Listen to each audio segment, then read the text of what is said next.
26।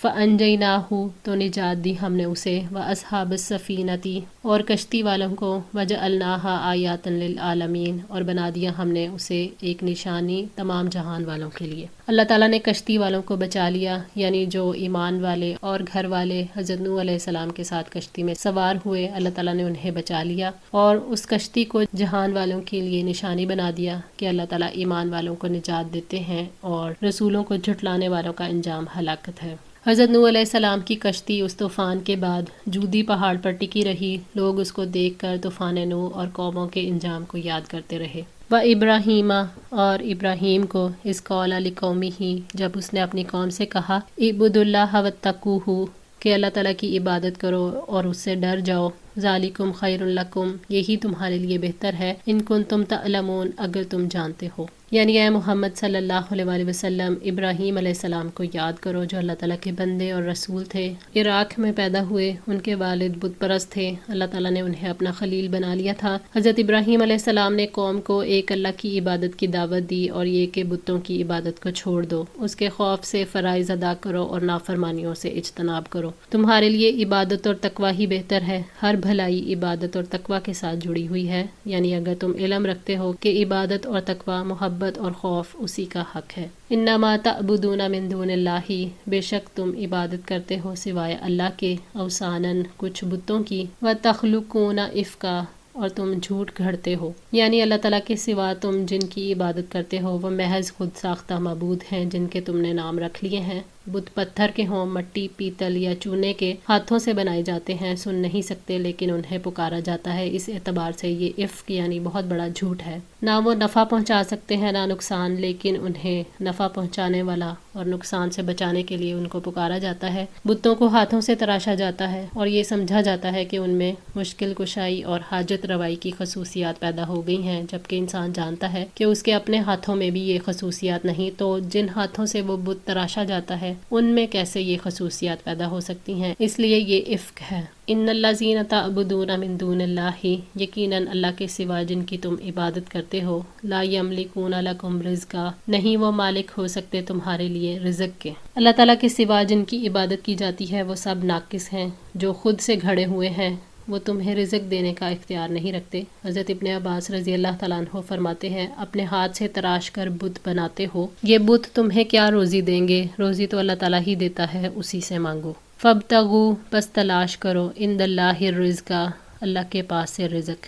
اللہ تعالیٰ الرزاق ہے، وہ دنیا میں بھی اپنے بندوں کو نعمتیں عطا کرتا ہے اور آخرت میں بھی وہی دے گا، اسی سے اس کی رضا اور قرب طلب کرنا چاہیے۔ وَاعْبُدُوهُ اور اس کی عبادت کرو جو نفع اور نقصان کا مالک ہے، جو اپنے اختیارات میں کامل ہے، جس کا کوئی شریک نہیں۔ وَاشْكُرُوا لَهُ اور اسی کا شکر ادا کرو، اس لیے کہ نعمتیں دینے والا حق رکھتا ہے کہ اس کی نعمت کا اعتراف کیا جائے اور اس کا شکر ادا کیا جائے۔ اللہ تعالیٰ ہی سب کچھ عطا کرنے والا ہے، اس لیے اسی کا شکر ادا کرو۔ الیہ ترجعون اسی کی طرف تم واپس لائے جاؤ گے۔ اس سے مراد یہ ہے کہ اس زندگی کے بعد موت آئے گی، موت کے بعد دوبارہ زندگی دی جائے گی، پھر اللہ کی طرف حساب کتاب کے لیے لوٹایا جائے گا۔ حضرت ابراہیم علیہ السلام نے شعور دلایا تھا کہ جب لوٹ کر اس اللہ کے پاس حاضر ہونا ہے تو اللہ تعالیٰ کو چھوڑ کر دوسروں کی عبادت کیوں کرتے ہو، دوسروں سے روزیاں کیوں طلب کرتے ہو اور ان کو حاجت روا اور مشکل کشا کیوں سمجھتے ہو۔ وَإِن تُكَذِّبُوا اور اگر تم جھٹلاتے ہو، فَقَدْ كَذَّبَ أُمَمٌ مِّن قَبْلِكُمْ تو تم سے پہلے بھی بہت سی قومیں جھٹلا چکی ہیں۔ وَمَا عَلَى الرَّسُولِ اور نہیں ہے رسول پر،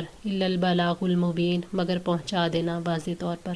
نبی صلی اللہ علیہ وآلہ وسلم کو تسلی دی گئی ہے کہ اگر یہ آپ کو جھٹلا رہے ہیں تو اس سے پہلے پیغمبروں کو بھی جھٹلایا جاتا رہا ہے، اگر پہلے جھٹلانے والے اپنی ہلاکت کو پہنچے ہیں تو یہ بھی اپنے برے انجام سے بچ نہیں پائیں گے۔ رسول کا کام اللہ کا پیغام پہنچا دینا ہے، اس پیغام سے کوئی ہدایت پاتا ہے یا نہیں اس کے لیے رسول ذمہ دار نہیں ہے۔ رسولوں کا کام ہدایت دینا نہیں ہے کیونکہ یہ اللہ کا اختیار ہے۔ اللہ تعالیٰ جس میں سچی طلب دیکھتا ہے اس کو ہدایت دیتا ہے اور باقیوں کو گمراہ کر دیتا ہے۔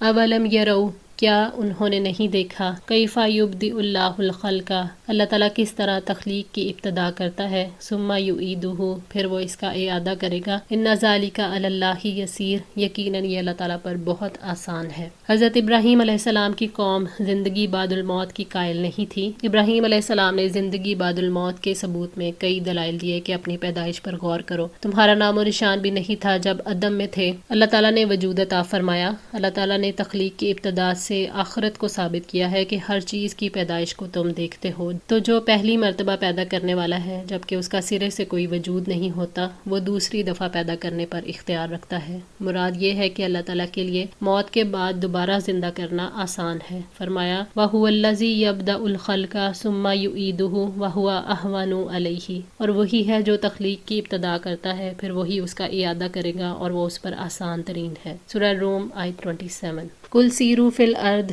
آپ کہہ دیں کہ زمین میں چلو پھرو، فانظروا، پھر دیکھو، کیفا بدأ الخلق، کہ اس نے کس طرح تخلیق کی، ابتدا کی، ثم اللہ ینشئ، پھر اللہ تعالیٰ اٹھائے گا، النشأۃ الآخرہ، اٹھانا آخری بار، ان اللہ علی کل شیء قدیر، یقیناً اللہ تعالیٰ ہر چیز پر پوری طرح قدرت رکھنے والا ہے۔ یعنی انہیں تخلیق کی ابتدا کے بارے میں شک ہو تو انہیں کہیں کہ اپنے دل اور ذہن کو حاضر رکھتے ہوئے زمین میں چلو پھرو، تم دیکھو گے کہ انسانوں کے گروہ تھوڑا تھوڑا کر کے وجود میں آ رہے ہیں، تم دیکھو گے کہ درخت اور نباتات وقتاً فوقتاً جنم لے رہے ہیں، تم بادلوں اور ہواؤں کو پاؤ گے کہ وہ لگاتار اپنی تجدید کے مراحل میں رہتے ہیں۔ اس کی نشانیوں کو دیکھو، غور کرو، اللہ تعالیٰ نے کیسے زمین کو بچھایا، کیسے سمندر بنائے، پہاڑ بنائے، وادیاں بنائیں اور کیسے دریا چلائے، کس طرح مختلف اقسام کے پھل پیدا کیے۔ اللہ تعالیٰ نے انسان کو دعوت دی ہے کہ دیکھو اللہ تعالیٰ نے کیسے پیدائش کی ابتدا کی، اور اس کے ساتھ انسان کو شعور دیا ہے کہ ایسے ہی اللہ تعالیٰ ان کو دوبارہ بنائے گا۔ اللہ تعالیٰ کی قدرت ہے،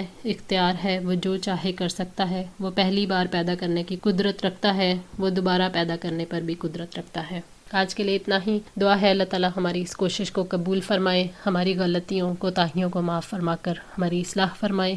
جزاکم اللہ خیر، والسلام علیکم ورحمۃ اللہ وبرکاتہ۔